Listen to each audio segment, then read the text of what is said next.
Dobar dan, dobrodošli na kanal Brzi recepti. Svi volimo picu, a ovo je jedan fantastičan recept.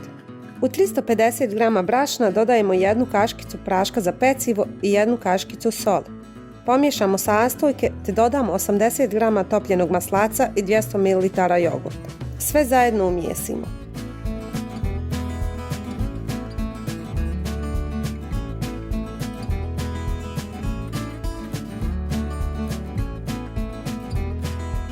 Tijesto ćemo razviti u okrugli oblik, a sir edamir rezati na trakice i poredati na rubove.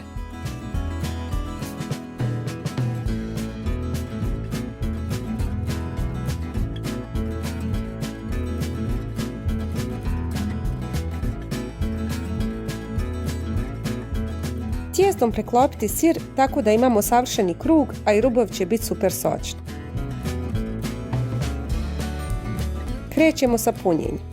Na dno stavljamo paradajz sos i origano, a preko redamo šunku i topljivi sir.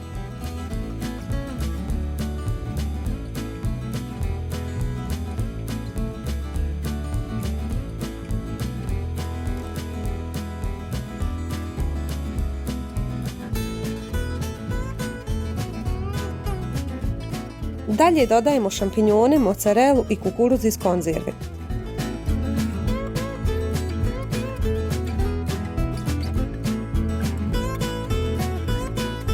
Ukoliko neki sastojak ne volite, jednostavno preskočite. Pečemo u tepsiji ili pek papiru 10 minuta na 250 stepeni. Kada je pica pečena, rubove ćemo premazati maslinovim uljem i spremna je za rezanje i serviranje.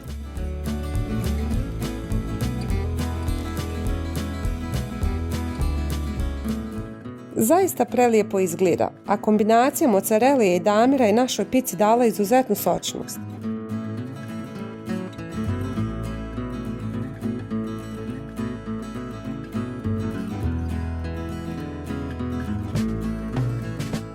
Hvala što ste ispratili ovaj recept i vidimo se u sljedećem. Ugodan dan vam želimo.